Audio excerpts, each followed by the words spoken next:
All right, so next we have Hannah Mandapat, Director of Marketing from Desk.com.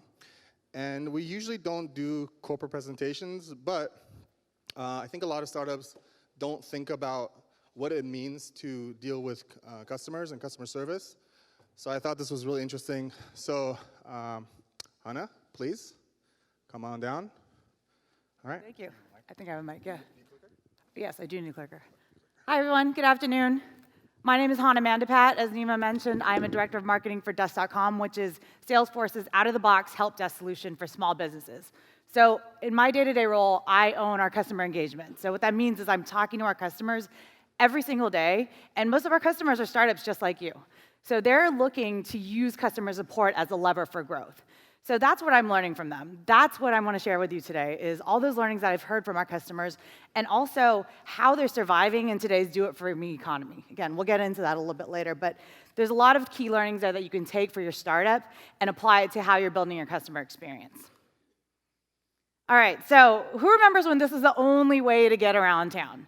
I mean, you might look at me and say, like, what does she know about it? But I'm an old millennial. That is a thing, different talk, but basically, I do remember how much pain this caused me when I was younger and trying to go out. So when I lived in San Francisco, I lived in the Bayview district. So if any of you are familiar with the city, you'll know it's about a 15-minute cab ride from the Bayview into downtown. And on a Saturday night, if I wanted to go out, I had to call Yellow Cab, I had to talk to a dispatcher, I had to pray and hope like they would send me a car. And even if they did send a car out, it would take about an hour just to get there. So needless to say, I didn't go out a lot. I didn't get to do the things I wanted to do because this experience was so horrible. But now, that concept, that anxiety that I felt, it's foreign to all of us. There's an app for that. There's 5 or 6 apps for that now. And you use something like Uber, you use something like Lyft, and you could book a car. You can see exactly where your driver is. You can pay them all from your phone. So much more convenient, such a better experience. But it's not just hailing a cab anymore. It's almost every aspect of our lives has been taken over by what I like to call the do-it-for-me economy. And what that means is now you can pull out your phone, pull out an app, and in a couple taps, you're hailing a cab. You're getting a freshly cooked meal delivered right to your doorstep. Or you're even booking a hotel for the same night. And these companies, if you think about it, they're not doing anything revolutionary. These industries have been around for a long time. But what they've changed is the experience around these things. So we as consumers, we use these apps all the time, not just because they make our lives easier and we're lazy, maybe a little bit me, but again, it's that experience that comes with it that we like and that we crave, and that makes it so much easier for us to use. And that's why these companies are winning, and they're building the next biggest companies with huge valuations because they've chosen to focus on the customer experience. So for startups, you really need to pay attention to what these companies are doing right in this do-it-for-me economy. So here's another old millennial factoid, okay? So when I was a kid growing up, we used to have people come to the house and try to sell my family stuff. I think the cool thing was like a vacuum. It was a rainbow vacuum or something. You put like smells into it, and it made your house clean, and it smelled good. So really cool thing. But what the salespeople would try to do, if you were on the fence, you weren't sure if you want to buy this vacuum, was they'll throw in a set of steak knives, right? So win-win, vacuum and steak knives. Go figure. But today, people don't care about the steak knives. They don't care about how many different versions your product comes in. They don't care about how cheap you can sell it. They care about how they feel when they're talking to your customer or to your support team. They care about how they experience your brand.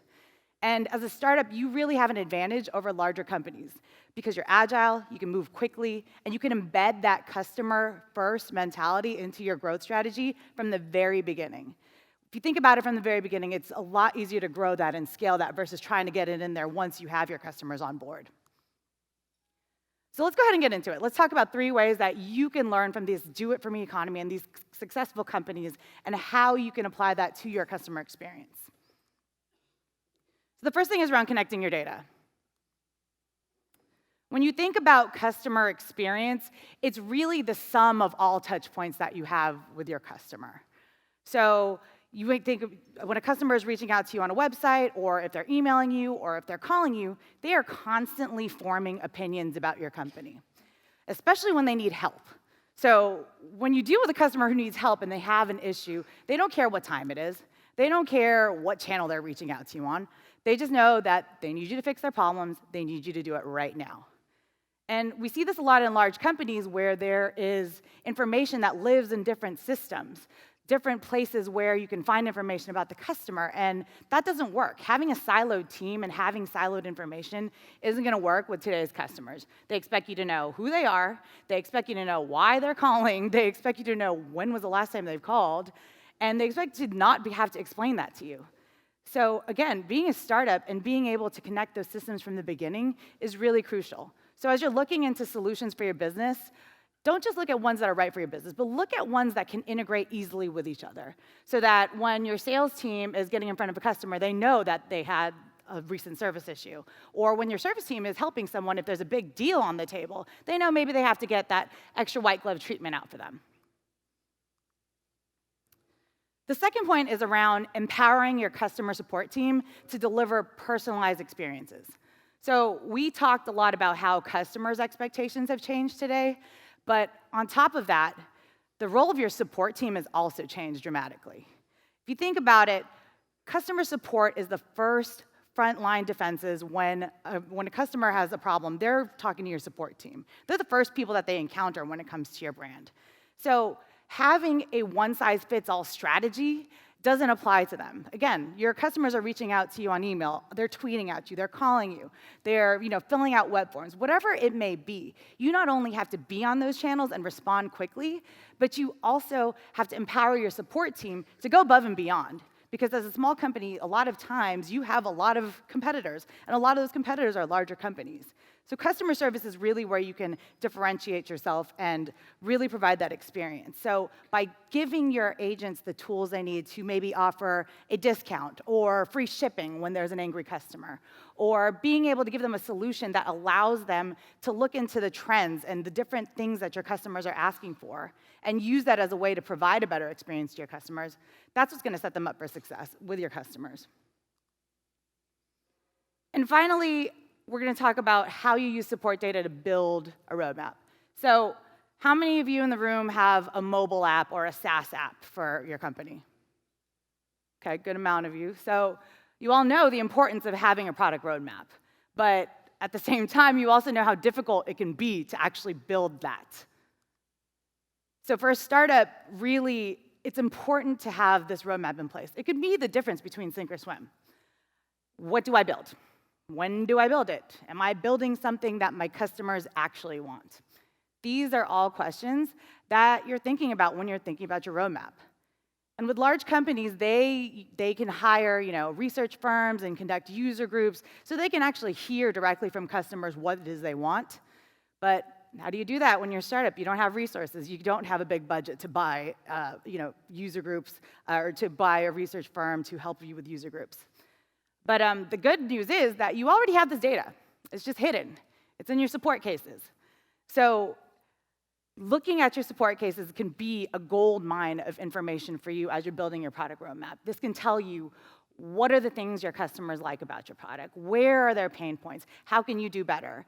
And by using that data, you can then use that to inform your product roadmap. So it's important for you to find a solution that allows you to kind of dig into the insights, dig into the data that you're getting from your customers, and use it in a way that's actionable, so that you're not only providing a great customer experience, but you're providing a great product experience too.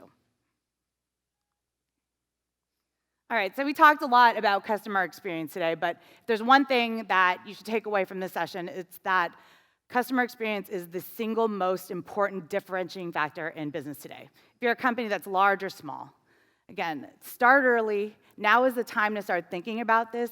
Think about your systems. Think about what you're using and how does all this come together to provide a cohesive customer experience for your company. Like Nima mentioned, we're out there on the booth. We have a booth out there. Our team's there, and we'll be happy to talk to you if you're having any questions about starting your customer experience. But start now. Do it while you're young, and trust me, it'll grow with you, and it'll be better in the long run. Thanks for your time.